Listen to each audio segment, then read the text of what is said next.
Hi friends! How are you doing? I'm gonna wait for some of you guys to get here. I have to fix my hair. I've been trying to fix my hair. I always start these with talking about my hair, but I really do try to like look nice, and I feel like sometimes it's because I've been cutting it. You know, I've been cutting my own hair. Have you guys had to cut your own hair since we're talking about hair? Well, you know what? We are going to actually eat breakfast together today, so that'll be nice. And then we're going to continue this, reading this article that we were reading at the last, live stream. So last Friday we were reading this article called Plato and Aristotle on the Ends of Music. Sylvia, hello, my dear. How are you doing?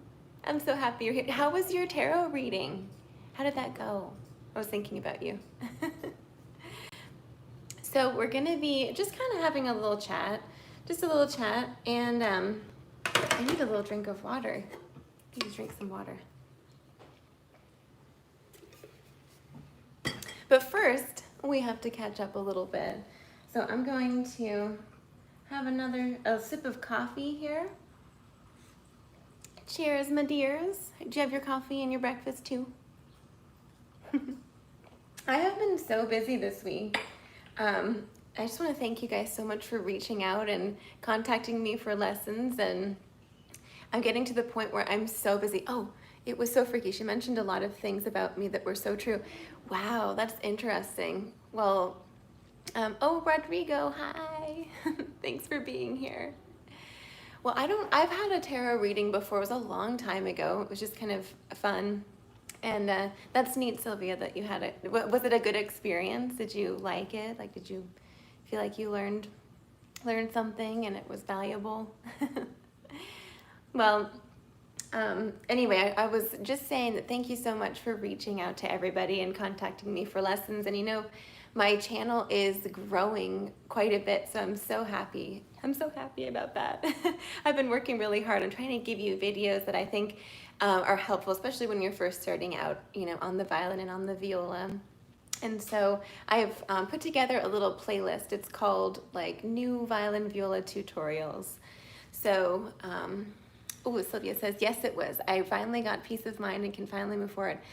Well, that's fabulous. That's worth all the weight in gold, I'm so glad for you. That's really wonderful. Cheers. Let's have a little sip of coffee. Cheers. Cheers, my dear. Cheers to Sylvia.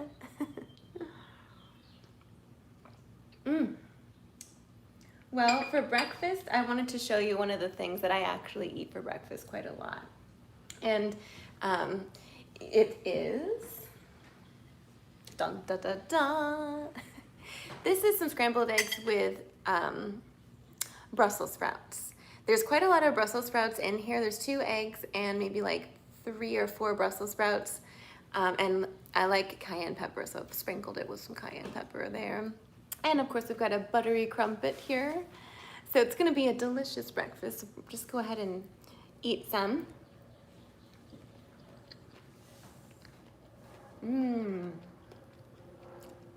Made with love.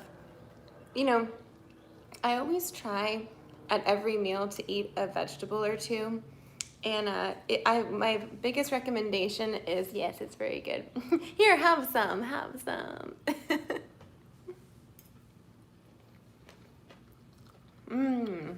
It's really, when you put some veggies in your eggs, it's wonderful. And it'll keep you full for a lot longer too. Do you guys like to eat vegetables? I think it's, very important. As I was saying, I try to eat vegetables with every meal or so, even at breakfast. There was a period of time when you have breakfast, it's never that filling. Yeah. Well, it just really depends if you eat breakfast a little bit later and it's kind of a substantial meal. Ooh, chilaquiles. Those are yummy. I think is that like a sausage? I forget what chilaquiles is, honestly. You like vegetables, struggle putting them in every meal. Well, if you cut them really small, like I've cut my Brussels sprouts really small, sauteed them in some butter.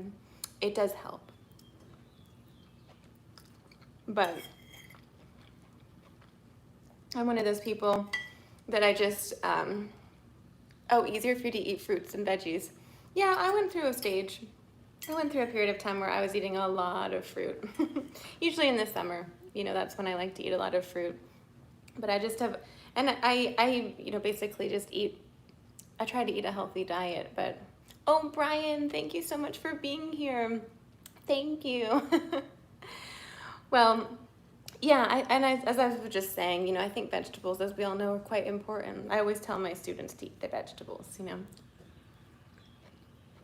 Buen provecho. Well, let me just have a few more bites of this. And you guys keep telling me what you've been up to this week. How's your week been? Have you been busy? I know a lot of people are just really, really busy. And it's hard to just stop working, you know. I know a lot of my friends are just kind of like working all of the time and they just never stop. Oh my goodness, are you here? I am so happy that you're here. Well, cheers. Have a little bite of some. Did you eat your vegetables today? This is my student, Sonia. She is such a lovely, lovely person. I just adore you. Are you doing okay? And Sylvia, oh, yes, it is a mukbang. It's a mukbang. Sonia, I'm so happy that you're here. I'm sending you, hold on. You know what? For all of us that are here, let's just do a really quick group hug. So put your arms around yourself and let's just do a group virtual hug.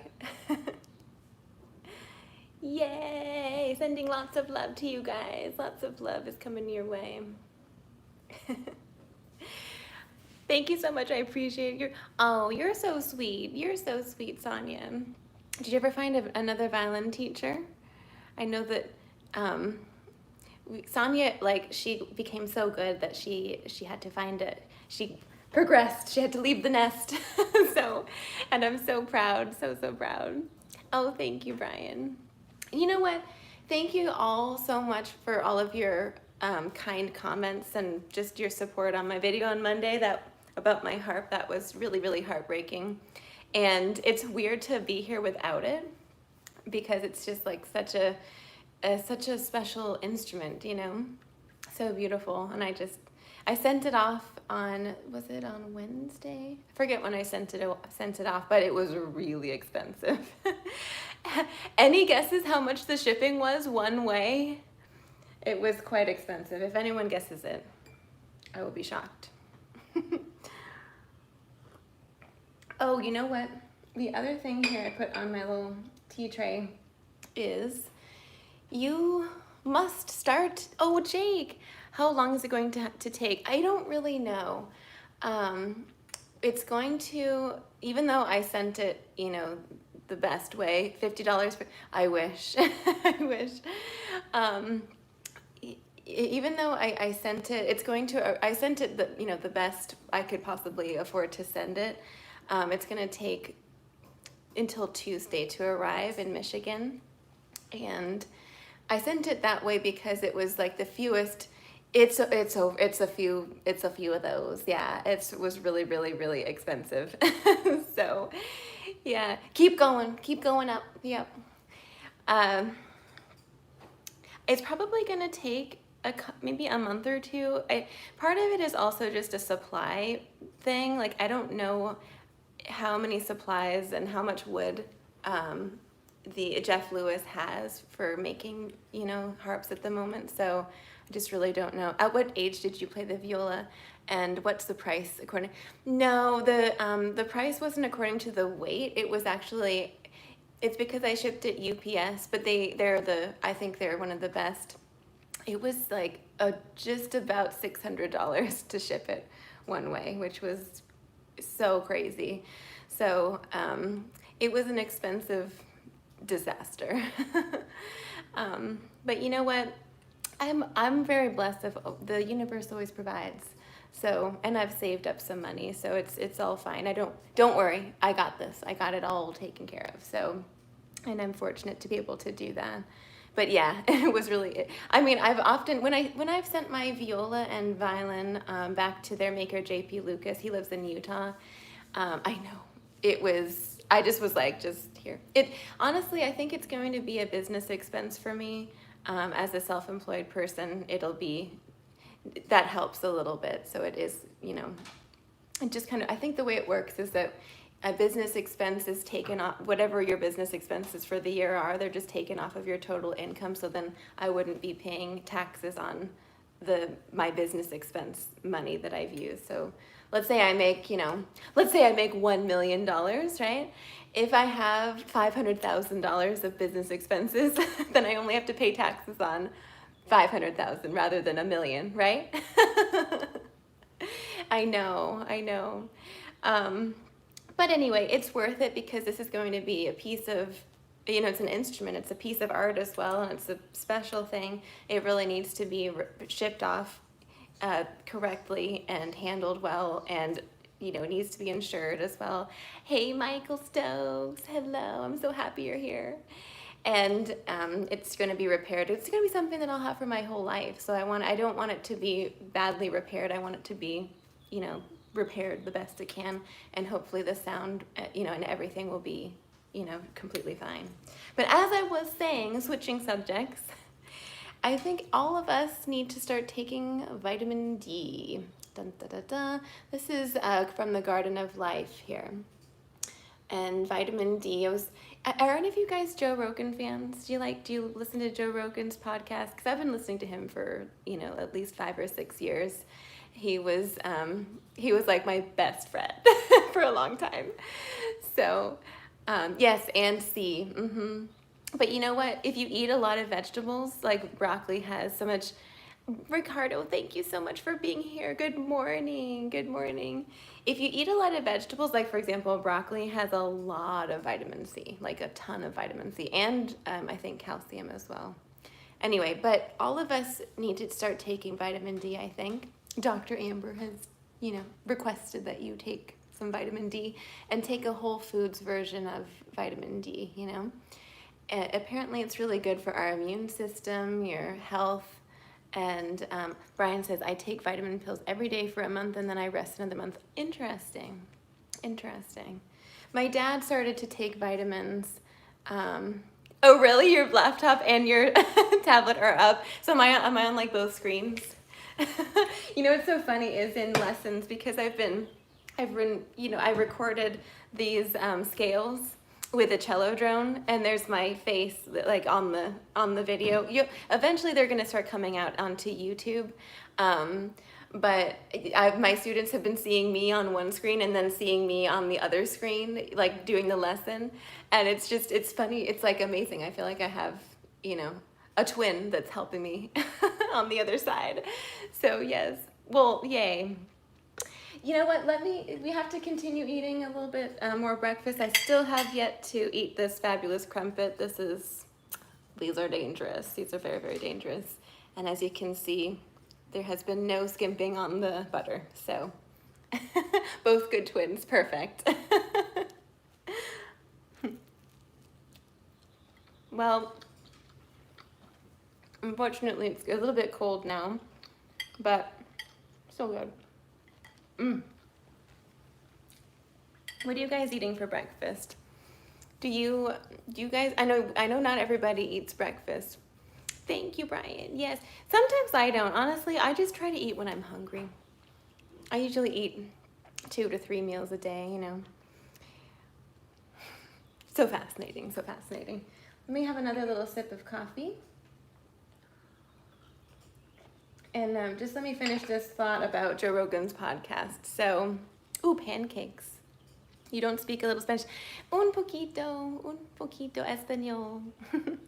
It's probably, when I grew up in Arizona, and I did take Spanish in school, and you have black coffee for breakfast, yeah, oatmeal, yogurt, yeah. Well, everybody is different. I ate dinner really early last night. I ate around like 4 o'clock or 5. I forget what it was. I think it was probably 5 o'clock-ish. And so I woke up and I was really hungry. So we are having breakfast together.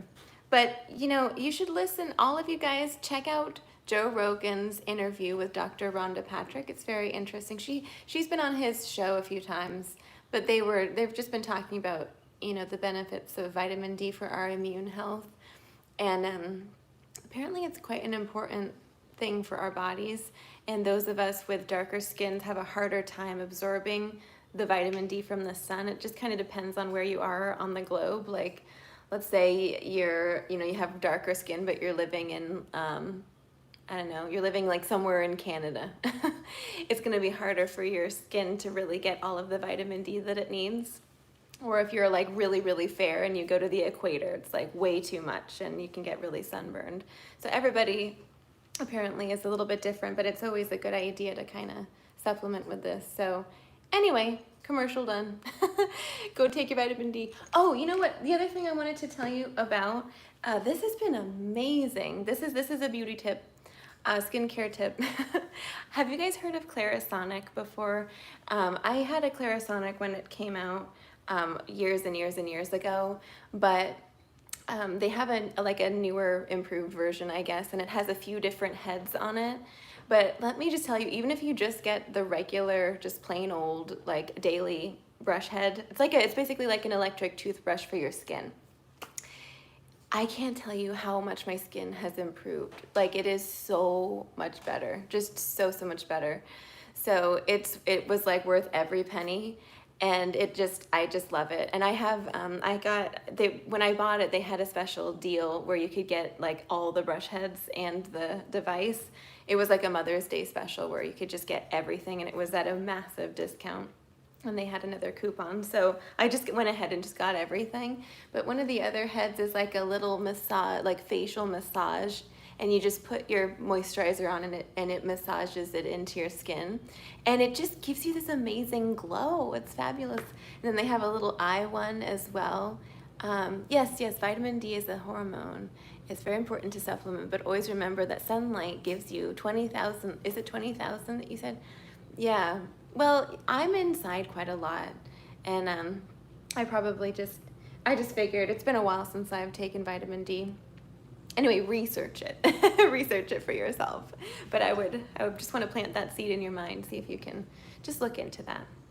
So, yes, and the other thing is just check out Clarisonic. I can't tell you how amazing my skin has become after just using that device. It's just fabulous.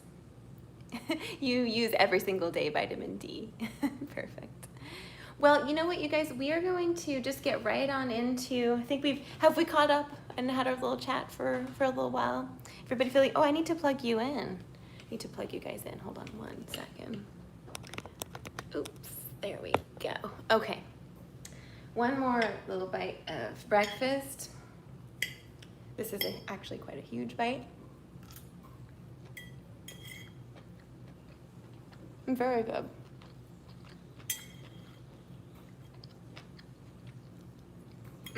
Yum. Okay, let me find my glasses. And in lessons this week, we've been looking into, and I think I'm gonna probably turn this into a video. Yeah, they might have a Memorial Day sale, honestly. They might have a Memorial Day sale. Oh, you know what? The other thing, here's one more thing before we get into this. Fashion and beauty tips. So I have been trying to find comfortable, professional looking shoes that look good, you know, with a nice outfit. So I just want to tell you about the shoe Rockport. Look how beautiful this shoe is. This is like so beautiful. Rockport, R-O-C-K, like a rock, port, P-O-R-T, Rockport. And they're not all like this. This is just one of their more like professionally shoes. They are so comfortable and they're really well made, and they're doing a memorial sale. So if you need any spring, summer shoes, check out Rockport. They are awesome. And you can just try them on and send them back, easy peasy. They send you the shipping label. It's just super easy. So Clarisonic, Rockport, vitamin D. 3 things to take away from this.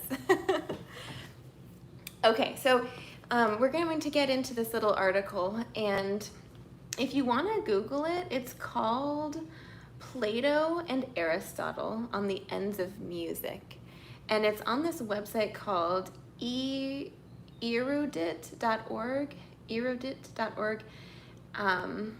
It's a wonderful article, and it just makes me want to, read all of the works of Plato and Aristotle. I actually do have a book of their. It's actually right here. I have Plato, Epictetus, Marcus Aurelius. Oops. There you go. Sorry. Oh, it doesn't say that it's charging. Hold on. Technologically challenged person trying to make sure this works. Okay, hopefully that's good. I just got this as well. This is a new charger. So, okay, there we go.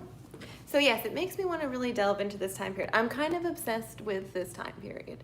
As all of my students know, we're really going into the ancient Greeks time period, because the medieval time period was really influenced by the ancient Greeks' knowledge of music. And, knowing our past, having that as a foundation helps us to step forward into something new. It helps progression, and understanding. So we're just going way back to our earliest understanding of music, getting that baseline, and then being able to move forward. But here's one little thought. Go ahead and sing this with me. Do, re, mi, fa, sol. Let's try it again. Do, re, mi, fa, sol. These are 5 notes. And let's just notice how your voice feels within that 5-note range. Do. Do you think you could go lower than that? Or could you go really much lower than that? I might be able to just go like 1 note lower. But anyway, do, re, mi, fa, sol. Sol's kind of a comfortable note for me. La, ti, do is a little bit higher, but I can make it. And then re, mi. Like if I kept going, it would be a little bit more uncomfortable for my voice. And what I'm talking about is just that, yeah, sing along with me. Let's sing along. What I'm just kind of getting at is that in music, in the old music, we have this relationship between the 1 and the 5. Do, re, mi, fa, sol. To the ancient Greeks, that perfect fifth was, the perfect harmony to apply to everything. And music really revolved around that and that relationship, because we didn't really have chord progressions back then. We didn't have major and minor scales. We had maybe modes, like collections of notes in a particular way. And I guess we had the Ionian scale, which is basically a major scale today. The Aeolian mode is what we know as the minor mode, the minor scale today. But anyway, what I'm getting at is that when we look at this ancient harmony, we're going to be looking into perfect fifth land, the relationship between the 1. So if we're on the key of C, C would be 1. D, E, F, G would be 5. So the relationship between those 2 notes there. And all the rest of the notes can just kind of hang around there. If you have your 1, even just 1, you've got your little 5 little notes there, or your whole octave of notes. They're all just kind of scattered around this one little drone here. This would be the drone. And then if you have 2 notes, then you've got more harmony for your other notes to kind of hang around on. But when we move into, later on time periods in music, you've got a progression of chords that are taking you through time. So it's kind of a little more logical almost than just having like a drone with just some kind of melody that's going upwards and downwards and arriving on a 1 and maybe arriving on a 5, and eventually when it ends coming back to 1. So anyway, I think that's all I wanted to talk to us. Oh, the other thing that we've really been exploring, and probably it would be helpful to just like hear what I'm talking about. I have my laptop here. Let me see if I can just kind of play this for you. I am going to make an actual detailed video about this. It's going to be called Time Traveling with Harmony or something. So let me pop on a C drum. Let me grab my viola. I'm gonna move this out of the way.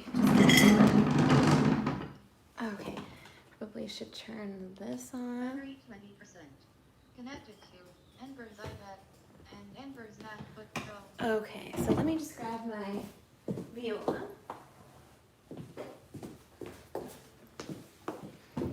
Okay.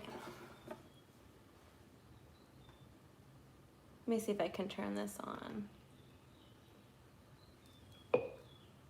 This is gonna be a cello drum that you hear.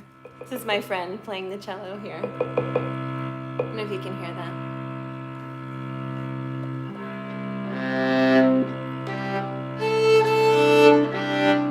I haven't really tuned today, but let's say I'm playing a C scale.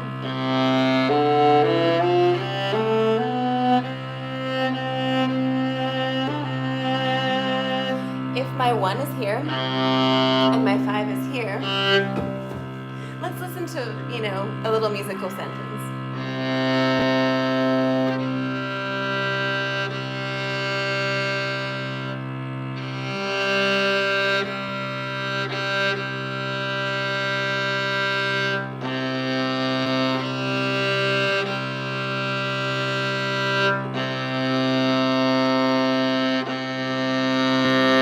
So that was just kind of a basic little musical composition made out of the 1 and out of the 5, and you can hear logically where it begins.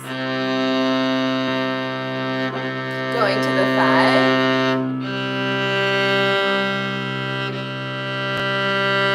Then I can kind of stay here, elaborate this with a rhythm, and then put them together. But I want to end on my 1. If I don't end on my 1, it doesn't quite sound ended until we come back to the 1 there. So if I was to add all the other notes in between,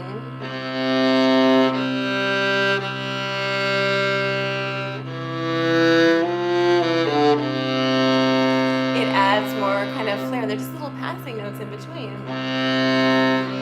Here's the 6th scale degree. Back to the 5, 6, 5, 4, 3, 2, 1. I can take it up an octave, and when we do that, all of a sudden it's much more interesting. Here's an octave higher, 5, 3, 4, 3.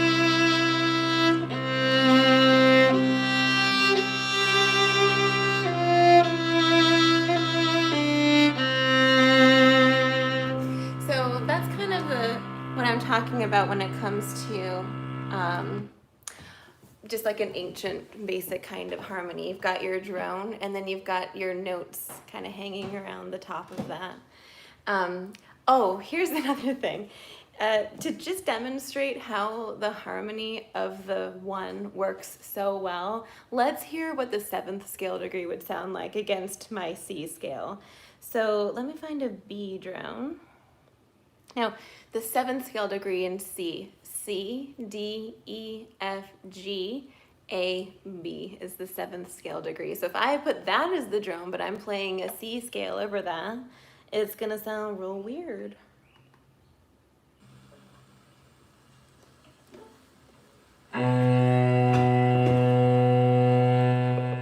Sorry if that's too loud.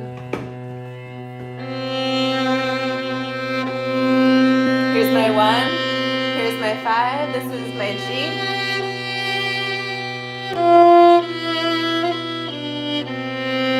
It just doesn't really work. So does that make sense to you guys? The 1, if I was to add the 1 and 5 together, that would add an extra layer. And I think I actually have one of her playing both C and G together. This is both a C and a G.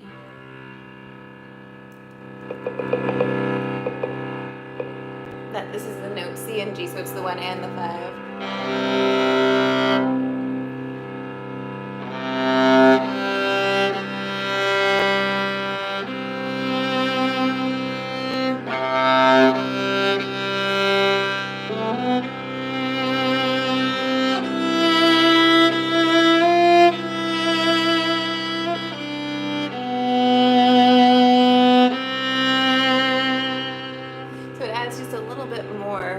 interesting stuff in the background. Capiche? So, oh, let me play you the Seikilos epitaph on the viola. This is actually the oldest complete song that we have in music, and we've been looking at this in lessons this week as well. And I did try and play it on the harp last week, but it was really bad. I didn't really play it very well. So if you go to Wikipedia, just type in the Seikilos epitaph, and you'll see it says the Seikilos epitaph is the oldest surviving complete musical composition, including musical notation from anywhere in the world. The epitaph has been variously dated, but seems to be either from the 1st or 2nd century AD. The song, the melody of which is recorded alongside its lyrics, was found engraved on a tombstone. So it's found on a tombstone, you guys. It's so, so beautiful. The text is fabulous. Magical little text here. Oh, Krister, oh my goodness, I'm so happy that you're here. I just happened to look up when I saw your comment.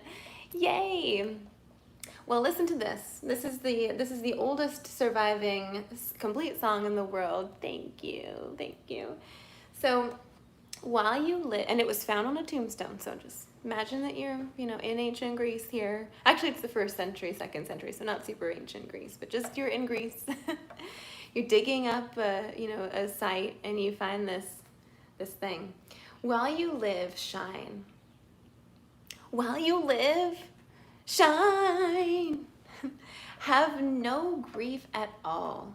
Life exists only for a short while, and time demands his due. That is the oldest complete song that we have from anywhere in the world, and it also has music along with it, which is just amazing. So I am going to put this, I'm going to put on a D cello drone in the background because I'm going to be playing it in D Mixolydian. Let's hear what this sounds like. Oh, you know what? Let me play it without that first, just so you can hear it just plain. By the way, it begins on the 1 and the 5, so it opens up with a perfect fifth, this bright perfect fifth.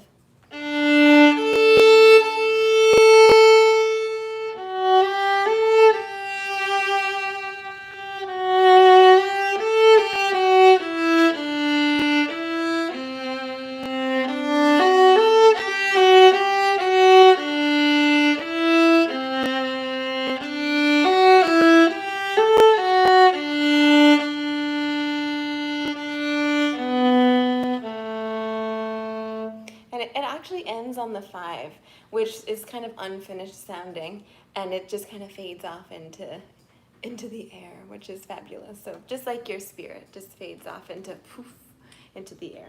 So here it is with a D drone. Hopefully.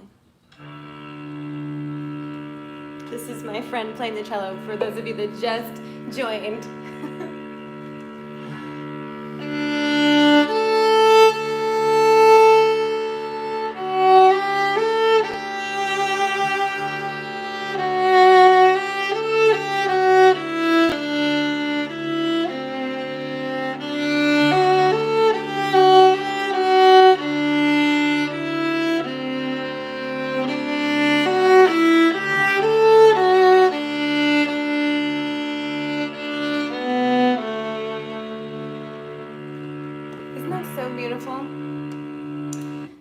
Turn that off.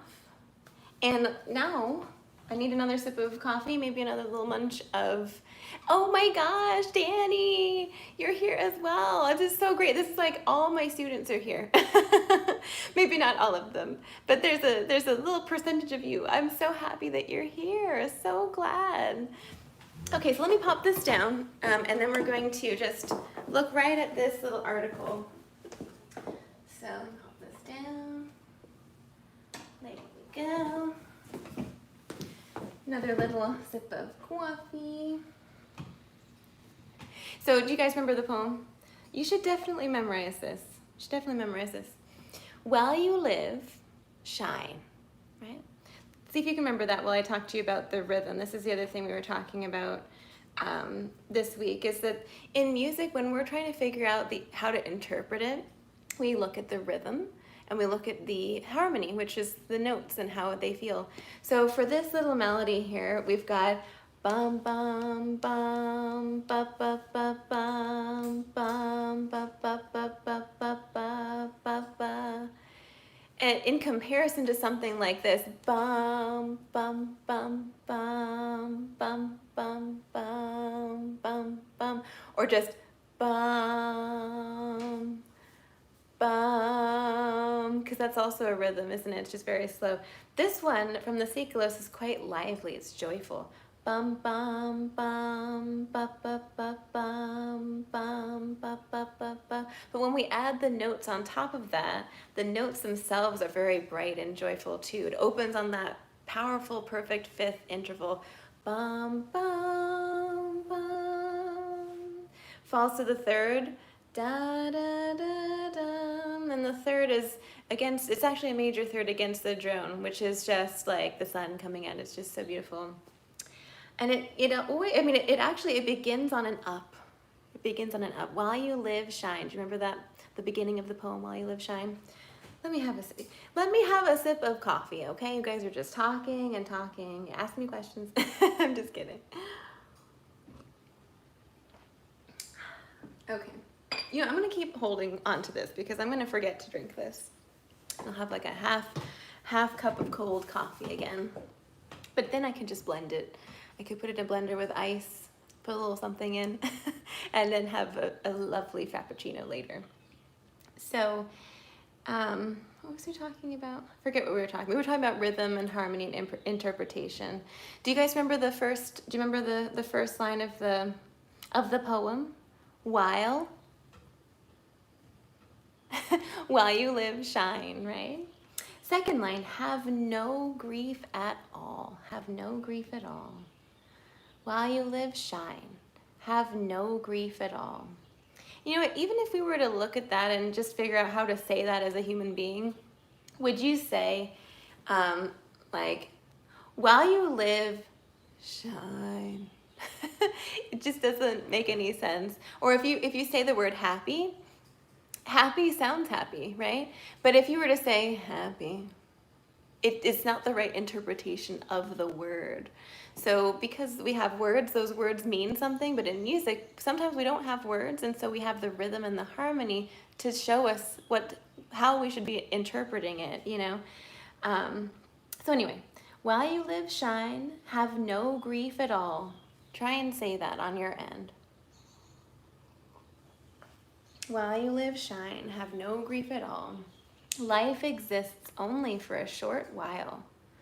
Life exists only for a short while. Now you say it. Life exists only for a short while. Once on your own. And time demands its due.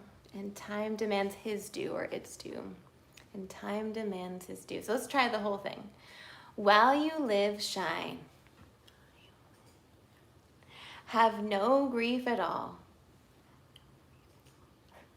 Are you guys saying this along with me? Life exists only for a short while. Russ, I'm so happy you're here. Yay! We're memorizing a poem. And time demands his due. Okay, does anyone want to say the poem? Go and see if you can remember it. Say it, the whole thing. While you live, shine. Do, do, do, do. Did you do it? How did it go? I hope that went well. I'll say it one more time. While you live, shine. Have no grief at all.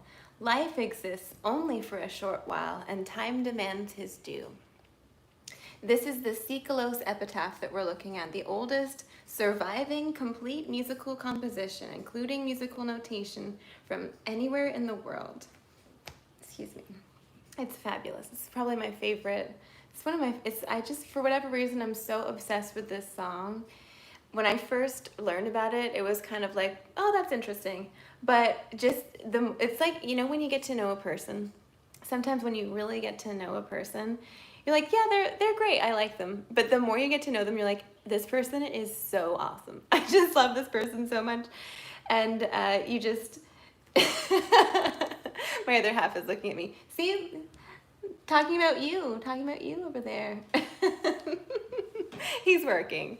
One of us has to work. I have a hard life, you know. What? Shopping.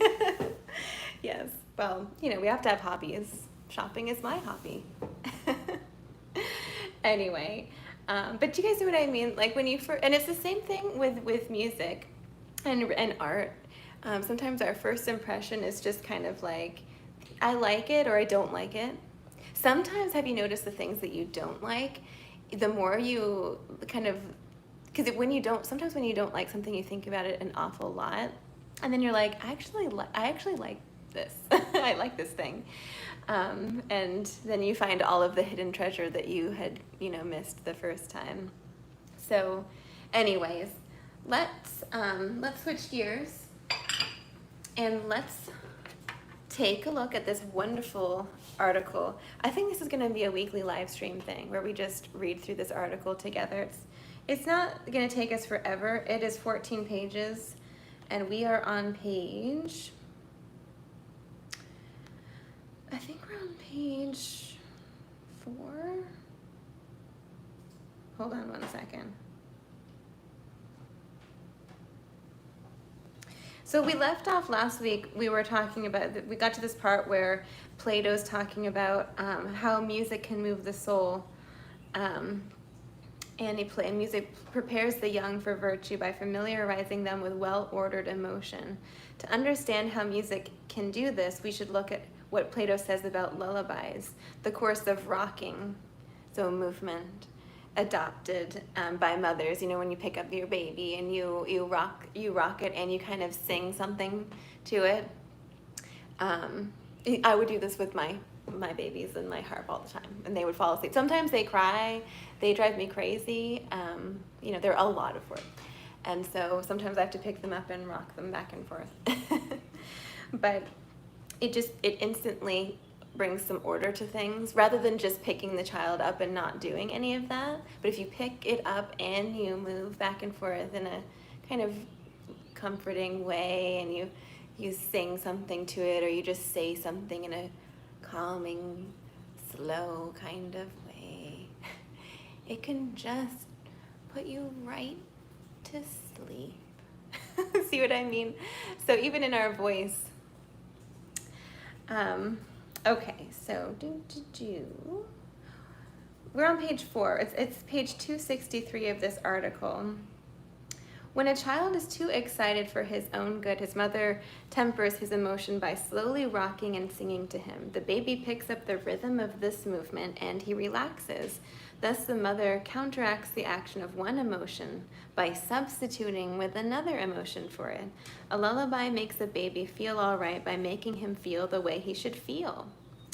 That is, inducing a calm, balanced movement in him. How interesting. So, I kind of feel like you should just feel how you feel in the moment, but to be comforted is wonderful, and I think that's kind of what they're talking about, how music and movement can comfort our souls,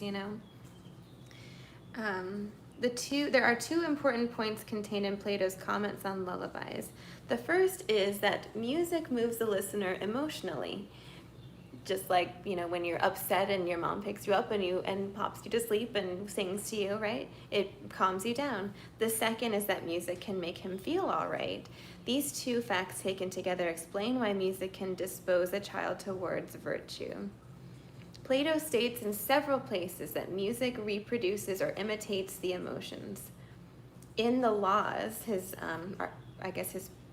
writings called Laws, he remarks that rhythm and music generally are a reproduction expressing the moods of better and worse men.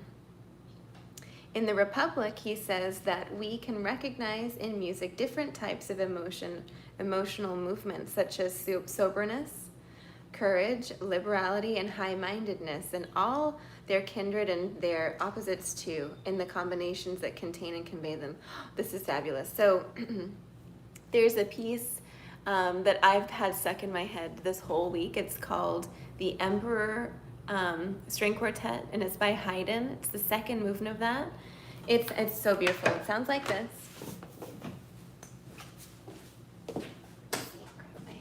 instrument. Oops, shoulder rest fell off. So here he says, so soberness, courage, liberality, high-mindedness.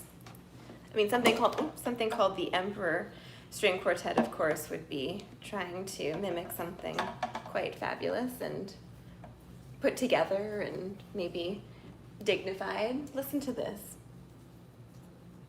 I'll just play like a tiny portion of it. It's very simple.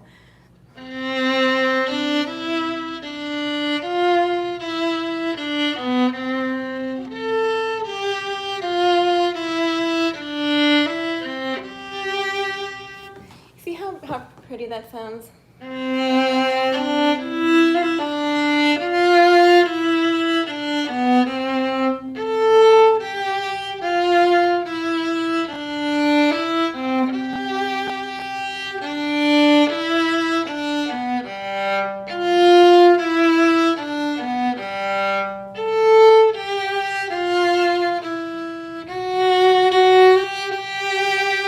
You see how it just sounds just very sober, dignified, right?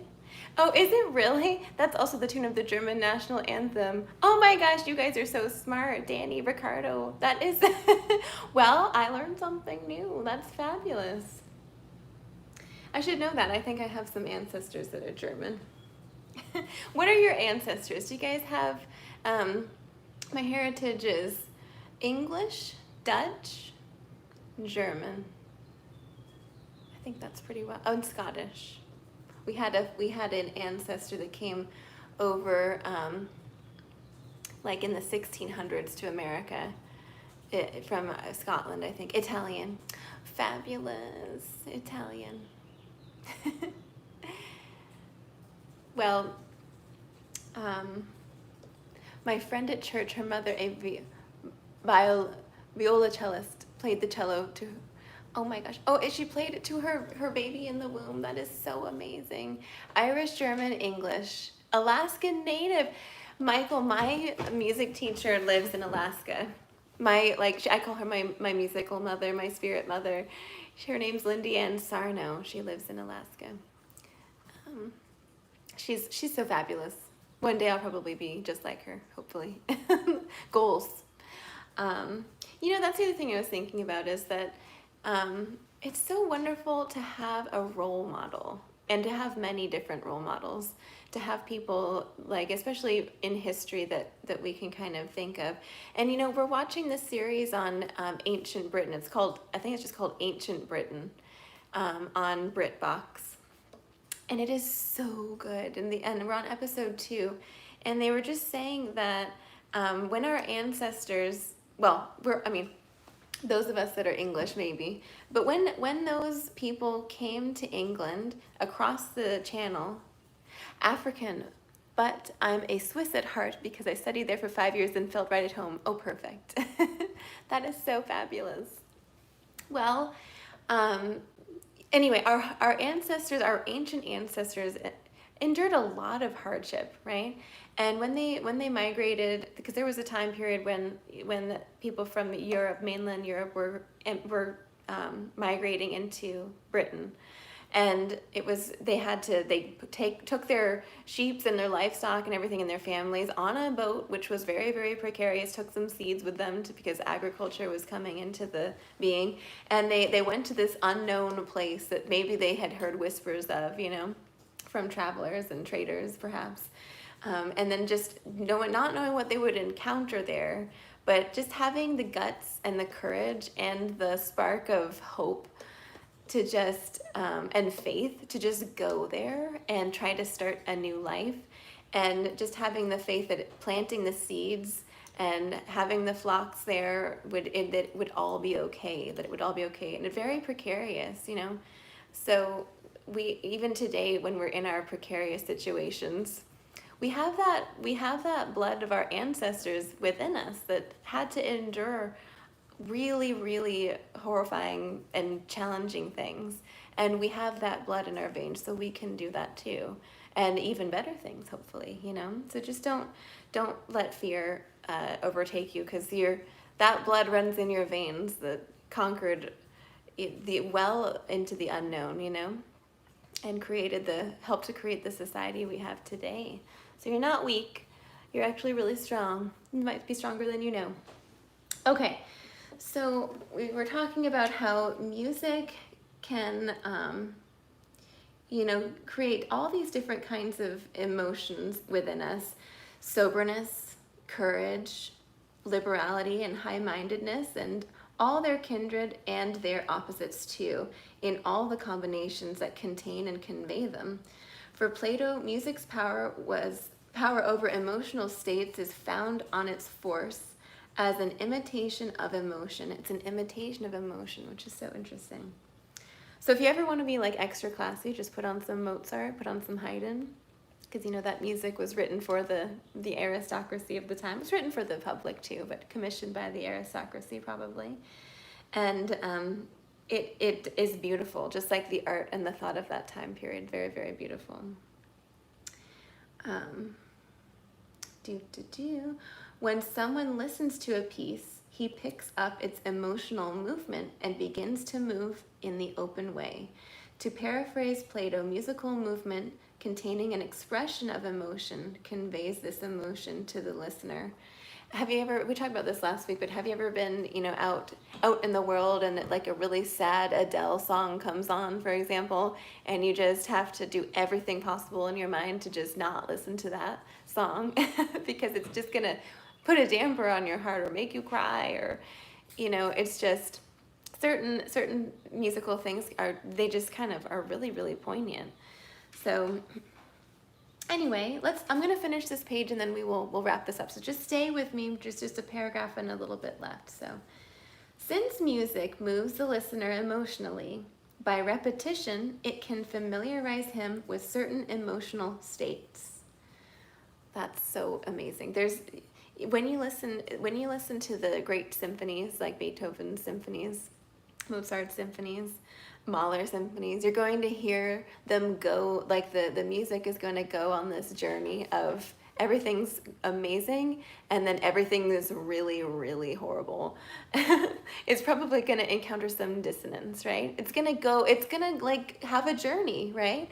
And if you just kind of let yourself be open to hearing the journey of the music, there's moments where it's going to be very chaotic, and sometimes our life is really chaotic. We don't know where we're going.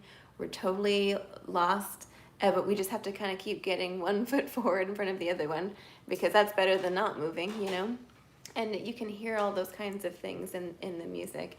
The composers of this time period were really great philosophers. Like, they would go out to the pubs and go talk about all these kinds of things, especially like in the 18th century, because that was when, America came to be, and all of Europe was just like, that was the thing that was going on among probably many other things. But I think philosophy was probably a major discussion of the day, and so the art really reflects that, and the music reflects that too. So we're gonna have to just go to the art museum. We're gonna have to just go on a field trip to the art museum. We'll have to go somewhere fabulous in nature as well, see some beauty. I just always think if you're on the path of trying to follow beauty, beauty meaning things that make you happy, and also things that can also give you strength, something that's good, beauty and goodness, just like you can see in a tree, like a great big tree or just a young tree. It's beautiful, it's very simple, it's strong, it's got deep roots. It has roots that are growing deeper into the ground. It has leaves that are growing up and you can just think of that as an art piece, And so it's very beautiful. And if you kind of think of that, if you go to visit New York, go to the Met, yes. Well, we definitely have to all go there. Just take a little, music family trip to an art museum. But just kind of the last thing about the whole beauty thing is that if you're searching for beauty all of the time, if you're trying to see the good and you're trying to be grateful and happy for the beauty that's around you, then your life is going to be more beautiful and happier, right? Yes, that's exactly what I was just saying, Michael. We're like so in tune. Okay. The problem with me getting through this article is I just like read one sentence and then we have to discuss that one sentence. So I'm gonna just try and get through this. Plato explains that when music familiarizes someone with a disposition appropriate to a particular circumstance, it makes him feel right. This is how it disposes him towards virtue. The rightness of music is judged by the fittingness of the emotion reproduced in the listener. The best music is not only a good imitation in the sense that it is effective in moving the listener, but it is also an imitation of a good or well-ordered emotion. Music can also put an improper order in the emotions, stirring up the listener too much in some circumstances and not enough in others. Plato sees unsuitable music as disposing toward vice, when by gradual infiltration it softly overflows upon the character and pursuits of men. So the easiest way that I think of explaining that kind of thing is, last week we were talking about like if you were a soldier, right, and you have to encounter really, really nasty things, but you listen to like elegant harp music all day, it's wonderful, but it doesn't, give you the strength maybe that you might need and require. It's not going to produce that dissonance and ugliness that might help you, to be stronger and to process all of that. So you can kind of use music like it's like a little, like a prescription, like you should listen to Mozart, you should listen to, like some 21st century music, or you could listen to Bartok, or you could, there's someone, I keep forgetting what it's like, it really affected me, this piece, and I can't remember what it was. It was like the Isle of the Dead or something. I forget who it was by, but wow, that was an amazing piece. And it really, it's like this struggle to just stay on this path that you're trying to go on, but you're like going, sometimes you just really descend into the darkness and it's horrifying, but then eventually you make it out at the end. So anyway, let me see if I can, there's one more little paragraph here. Do you guys know what I mean? Like, do you understand what I'm saying? Like if you need to calm down, perhaps listening to something that's really energetic isn't always the right thing. Like if you go to bed and you're listening to super like energetic music you might listen to the gym at, you're not going to fall asleep. But if you listen to the sounds of a campfire and a bubbling brook and birdies singing and whatever, then that's much more relaxing. And that you could also think of that as a form of music and art, just nature sounds. According to Plato, whether it is for weal or woe, music naturally forms the soul according to its own image in a subtle and powerful way. It penetrates deeply and directly, pushing its way into the soul of the listener, moving his emotions and giving them its shape. The music departs, but it leaves its mark on the listener. So next week, we're going to begin on page 264, which is page 5 of this article. So we're going to be here for a little while. Do you guys like this? Do you think this is a good series? I like this, so I'm going to just keep giving you stuff that I like, sharing things that I like, and hopefully you like it too. Well, I'm going to love and leave you guys. Oh, you know what? Hold on one second. I have to show you one other thing. So let me just pop this down.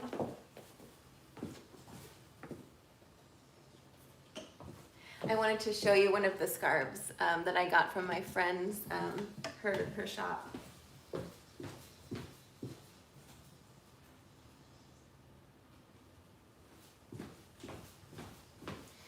And you can use these on your instruments too. But look how pretty this silk scarf is. Isn't this wonderful? I got this from Silver Moon Antiques. And the best way to wear, it's not going to look really good with this outfit, but you just put it around and you just kind of can just wear it like this. You could put it on your instrument like I have on my little chin rests. But just having like a fabulous scarf is wonderful. All right, you guys. Well, thank you so much for joining. This was fun. It is kind of hypnotic. I look forward to our Friday gatherings. They are just so lovely and so fun, and it's nice to just kind of share with you what everything has been going, what we've been doing in lessons this week. Well, let me see if there's any other little thoughts to share with you.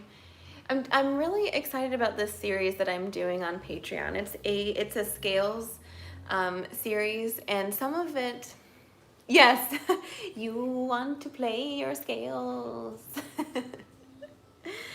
But we are doing a scales series, so and truly it is really fascinating because we're using the scales to hear these different harmonies, hearing the harmonies of the fifths, hearing the harmonies of the thirds, hearing the drones, the various drones, and just kind of getting to know each scale, getting to know the sound of each scale. And each month I'm pretty much going to be doing a video to introduce the scale to you, and then the rest of the month is going to be audio recordings for you to play along with.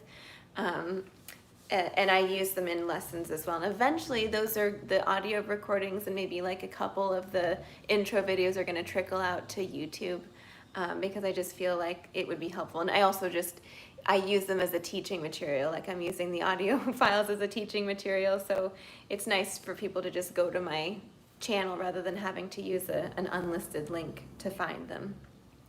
But that's the thing that's going on with that. Patreon's just $1 to subscribe.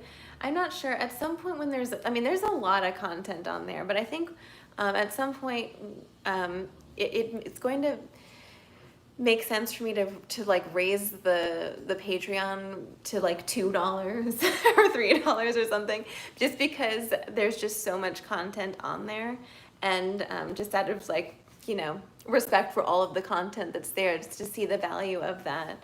It actually is really, it's been a lot of work, and it's been really interesting. It takes you through all of the intervals, all of the modes, all of the hand patterns, and eventually it'll take you through all of the scales. So I think I'm proud of it, and I'm so happy for those of you that are there. I hope you're enjoying it. And of course, you can follow me on Instagram. Follow me on Instagram. I like to, you know, show you little bits of my daily life and just kind of connect with you guys that way. Always like to just say good job to my students at the end of the night, and just show everybody, you know, little bits of the day, what I'm wearing, funny beauty routines, outfits, yes, just whatever. So anyways, you guys, I'm gonna love and leave you. Do you remember the poem? While you live, shine, have no grief at all. Life exists only for a short while, and time demands its due. Right? That's the Seikilos epitaph. So I will see you next Friday. I'll see those of you on Patreon on Monday. You're gonna get a little mini lesson as always on Wednesday, and then I'll see you on Friday for our live stream. We'll continue this article. This article is called Plato and Aristotle on the Ends of Music. All right? Thank you for being here. This is really fun. Bye.